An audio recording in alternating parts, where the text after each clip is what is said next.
I don't know everything about being locked, but one thing I have learned is how to get that middle part slick and get it bust down as if you don't even have locks. Hey everyone, my name is Sierra Siler. I'm an artist, but I also like to make beauty and lifestyle content. And today we're going to be talking about beauty, about hair in particular. I have locks and I've been locked about 20 years since I was 5 years old. And I like to do all types of things to my hair, braid it, twist it, curl it.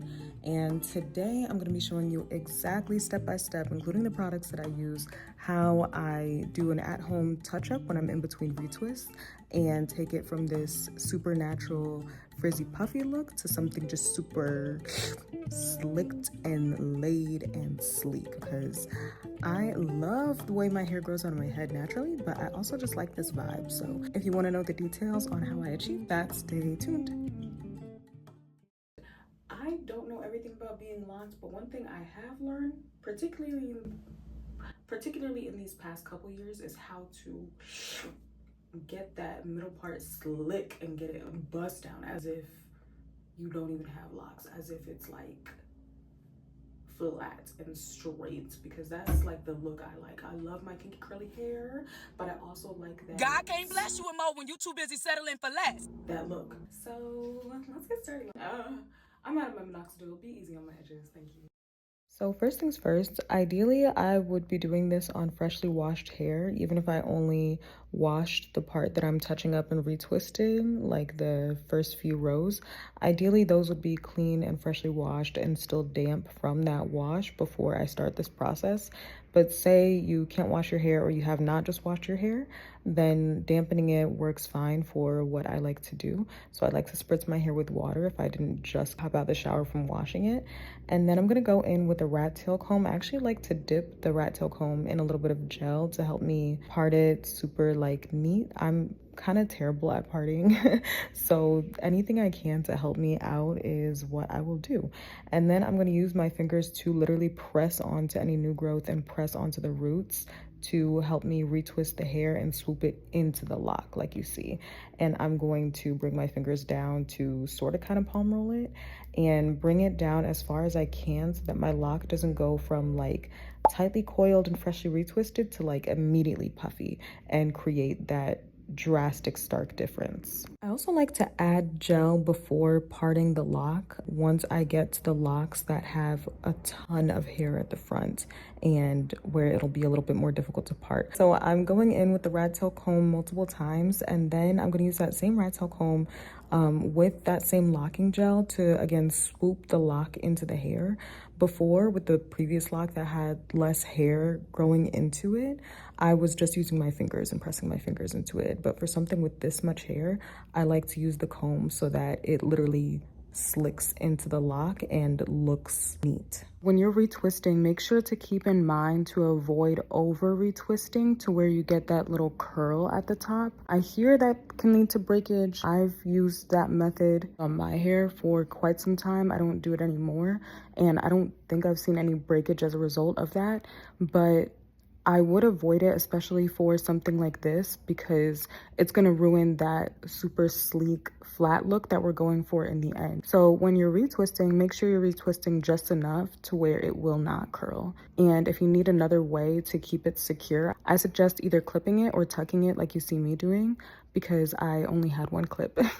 But tucking, in my experience with just doing a touch-up like this, works very, very well. Then I'm just clipping that lock into place and doing all the locks behind that front row. Parting doesn't matter too much since the locks from my middle part are going to be covering that anyway. Tucking those in at least well enough that they'll be secure when I wrap them in the end. And don't be afraid to go back in and repart, re-swoop anything you need to until it looks perfect. By the way, that right there is where I merged two of my locks. So that's why sometimes I say I have 127 locks and other times I might say I have 125 locks. It just depends on if you're counting from the root or the tip. I've merged my locks in two different places so that they don't thin. So after parting, of course, I'm going to retwist the lock, but what's especially important is that when you are holding the lock, you want to make sure that you're already holding it and twisting it in the direction that you want it to lay for the hairstyle you choose.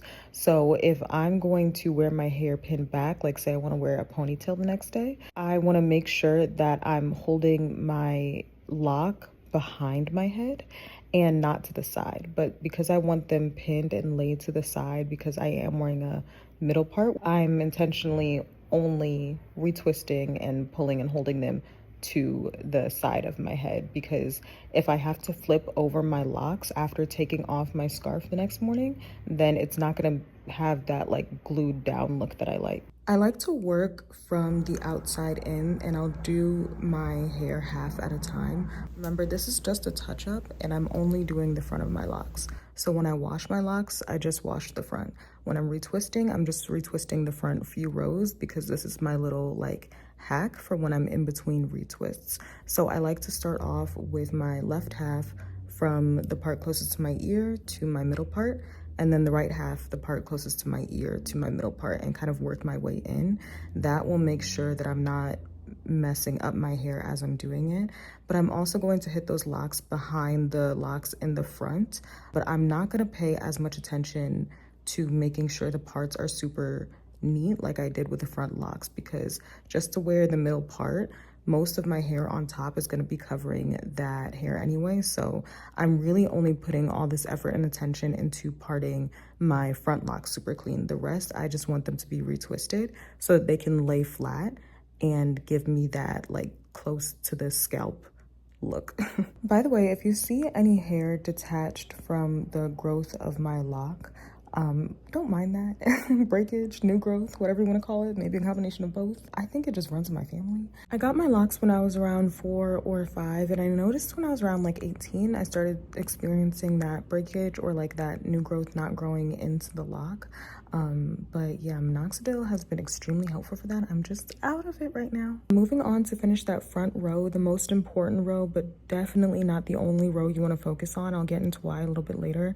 I'm going to retwist the lock as far down as any of that new growth or any of that like puffy like loose hair goes, so that my hair doesn't go from that neat slick coiled look to immediately puffy. As you can see, I'm going back to touch up any locks that I've already done. If you have to repeat this process to any of your locks, especially those front ones, if they're going to be shown in the hairstyle you chose, don't be afraid. Obviously, you want to minimize as much strain and pressure and pull on your locks, on your edges as possible. But this is not like an everyday thing. This is definitely more of like a special occasion. Once in a while, like I said, I do this when I'm in between retwists and still need my hair to look neat for something that I'm going to. This is maybe like once a month for me. So yeah, I'll definitely go in and redo any locks that I feel like aren't swooped well enough. And when I finally get to that final lock in the front and center, as you can see, I'm already twisting it with the intention of laying it into the position that I want it to be for that final style. And then very, very importantly, I'm gonna hit those locks behind the front row. As you can see, it's still super puffy, so I cannot just leave it at where it is in the front, or else that would look really crazy. And more importantly, it would create like this really strange bump that you can kind of already see. So I'm kind of doing like a lazy part with my fingernails, and again, twisting my hair. I'm always using gel, by the way. It's never dry, it's never just water, always gel.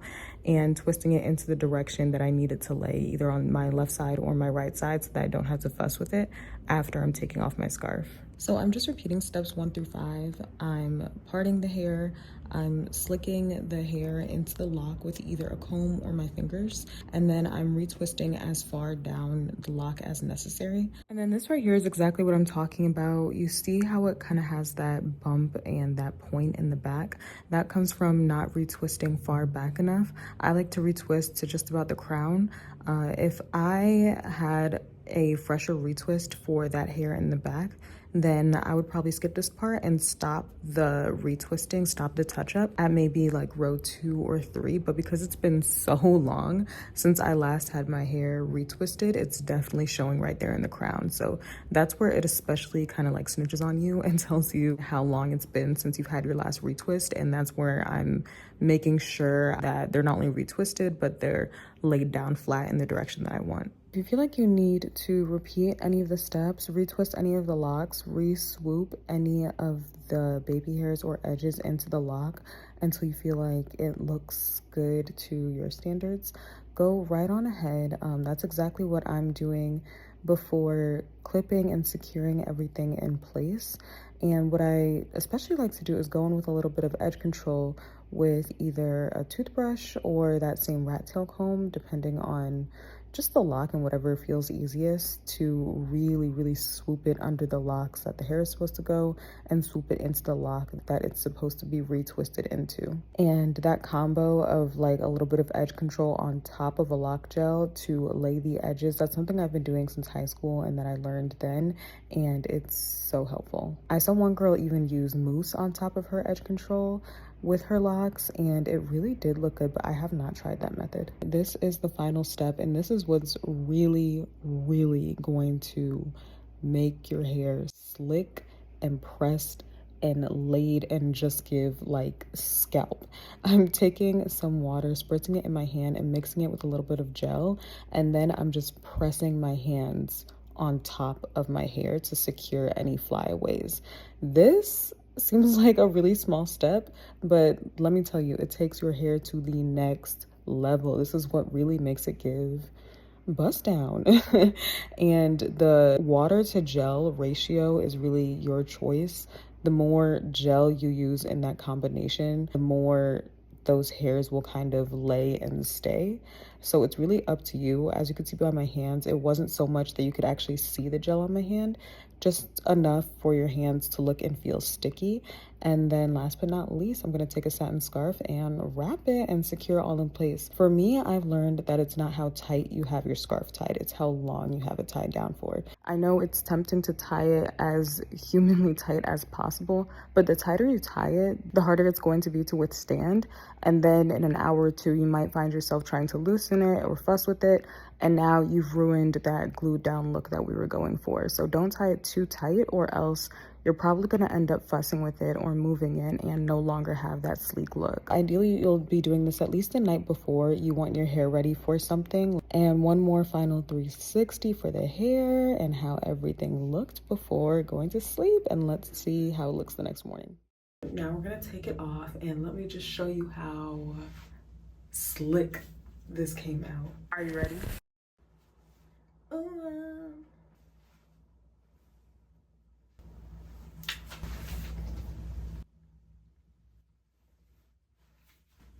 Yeah. Used one clip, so that's easy. I told you I would have a line. So this is the final result. As you can see, I really liked it. It was definitely giving that slick, pressed, laid, bust down look that I like. And my final step is to just spritz the ends of my, see how it's moving? My final step is to spritz the lower half with water, just until it's damp, and then brush and brush, because that will just bring the needed hydration to my hair and make it look all cute. So thank you guys so much for watching. Thank you for subscribing, and I hope you have a wonderful day. Let me know any questions you have.